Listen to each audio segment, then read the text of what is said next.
Hey guys, what's going on? It's your boy, the Mad Geiger, and we are back with part 3 of my top 25 WWF or wrestlers from the 80s to the 2000s.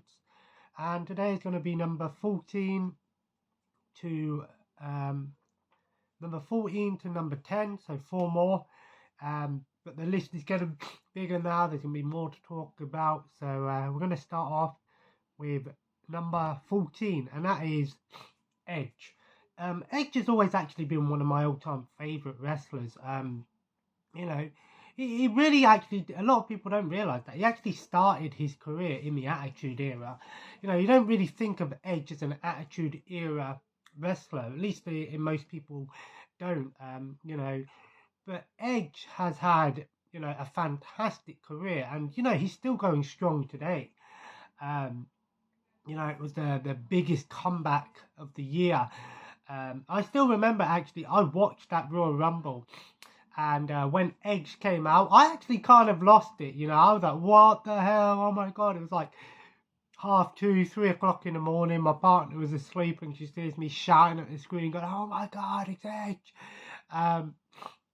Edge has had just an amazing career, in wrestling, especially obviously WWE. From his early days of, being part of the Brood, we remember, the Brood with Gangrel, Christian, Edge to me was, I've always loved Edge. He's always played, a good guy, he's played a bad guy, he's played a bit in the middle. He's had some amazing rivalries with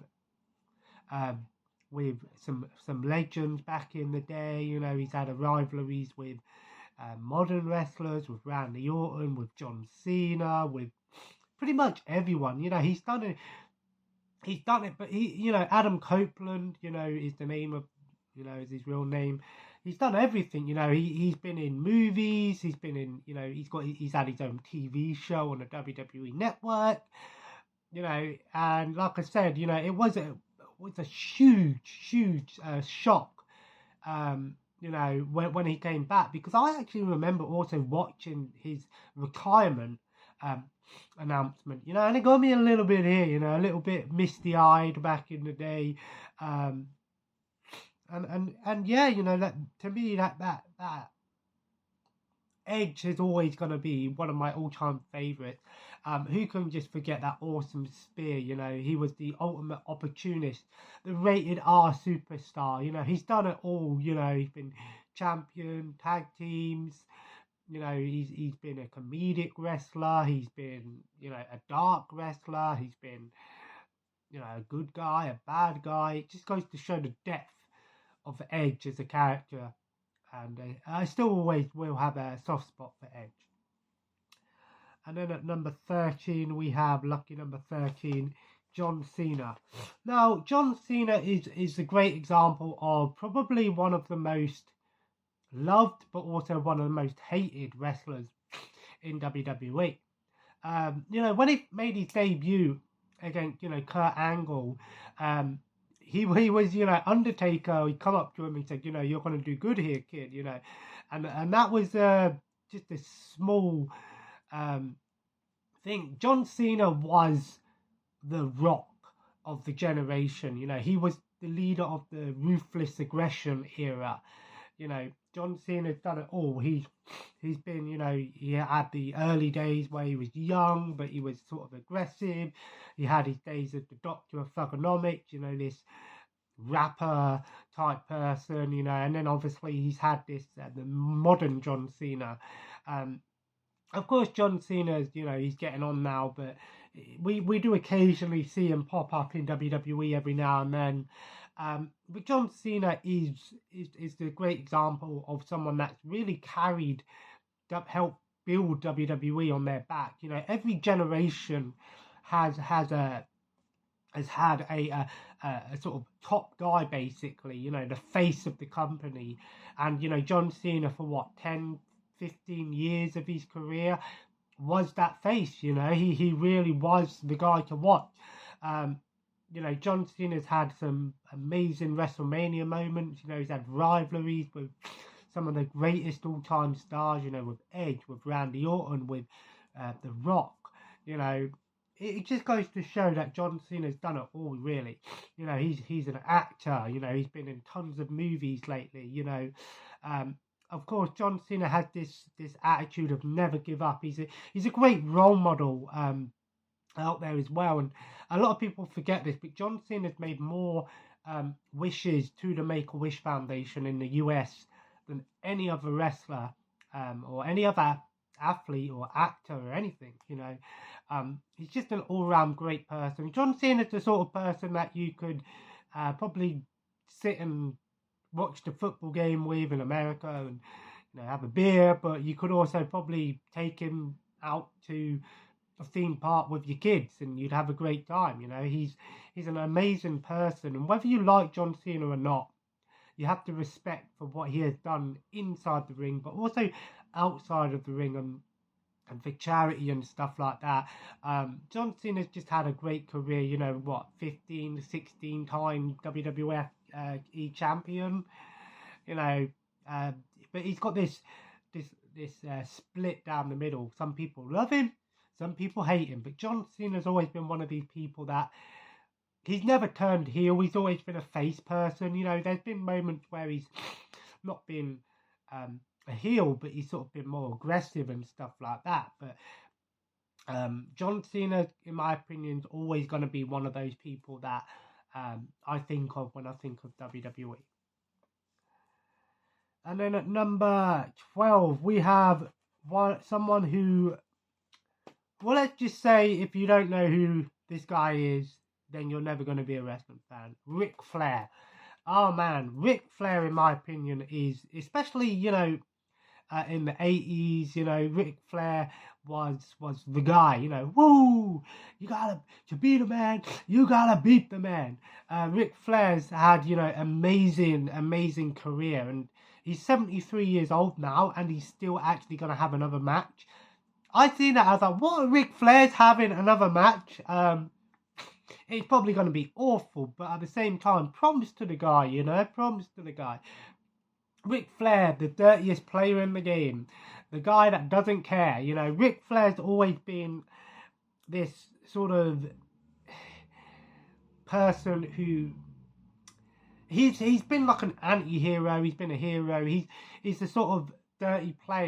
He always bends the rules. He's the nature boy. He's always been flamboyant, but he was a great heel, but he's also been a face. He's been in multiple companies. He's been managers. He's been, done work in the back. He's had matches at WrestleMania. Who can forget the retirement match against Shawn Michaels, which was a very emotional match. Ric Flair has one of the greatest all-time careers, in wrestling, winning Royal Rumbles, coming in number one, winning the Royal Rumble. I think he won it like twice in a row, if I'm wrong. Ric Flair was he'd always come in the ring, and he was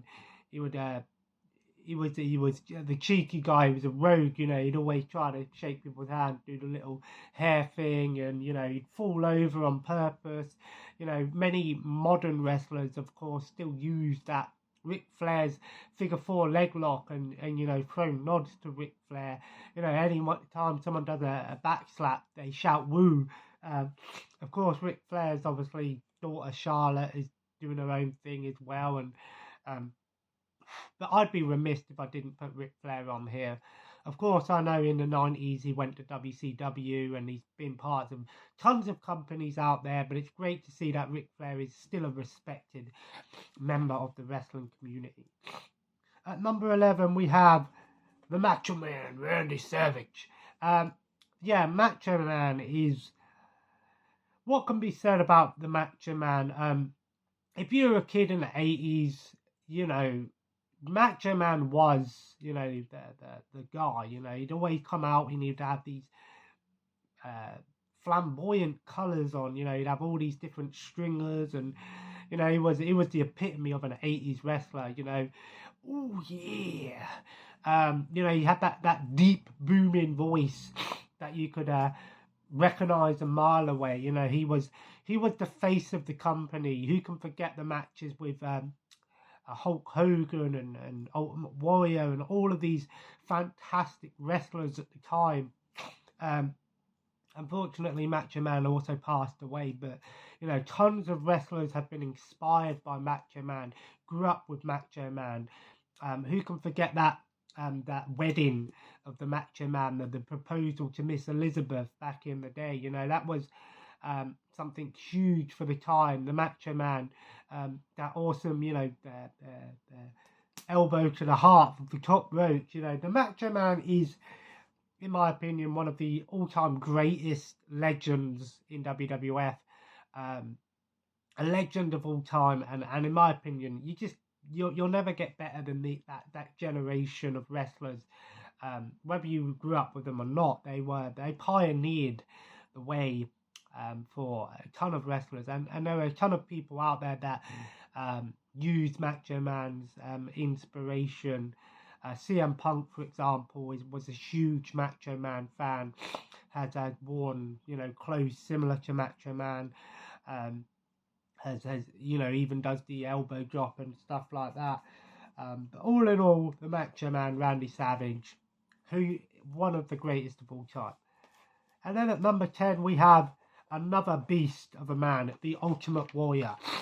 The Ultimate Warrior was another wrestler that was, well, he was huge, you know. I know a lot of it probably was steroids, but you know, if you were tuning into WWF at the time, you know, you'd see this massive guy come out. He was full of energy, you know. He was come out and he would shake on the ropes, you know. He would have this almost immovable object to him. He was almost invincible. People would punch him and he would just stand there and take it, you know. And he would, and you know, lift people over their head, throw them down, and do the little splash on them. You know, he was someone that was full of energy.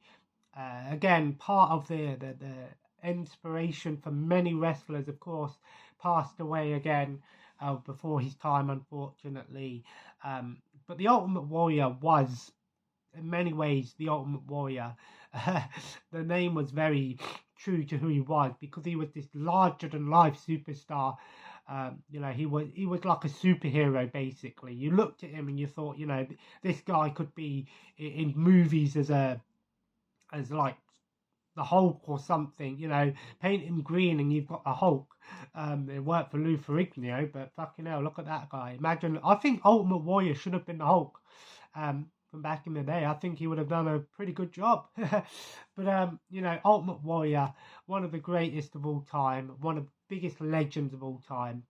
And, you know, you got to love it. And then, so there we go. That's part 3 done. So tomorrow we'll be back with number 9 to 5, and then we'll be doing the top 4. I'll probably do a video separate for the honourable mentions, because I've got about 6 or 7, about 8 on there. But yeah, so I'm going to chill today. Oh, well, I've got some things that I need to do, but I'm probably going to chill. I might go and watch another episode of NWA Power. I actually checked that out, actually, NWA Power.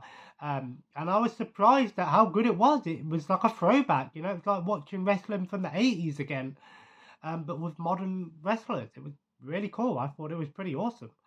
And then tonight I'm going to watch Avengers Age of Ultron. Second time. I've only seen it once and I don't remember too much about it. So I remember it being my least favourite of the Avengers films. I think for me, Avengers films, when my top 4 would be like my least favourite was Age of Ultron. Third favourite was the first one. The third favourite was the second favourite was Endgame, and my favourite was Infinity War. But yeah. Anyway, guys, if you enjoyed today's video, feel free to leave a like and of course comment below. Oh, I also finished South Park Stick of Truth last night, and I've now started Alice Madness Returned, which I'll probably do a video on that at some point anyway.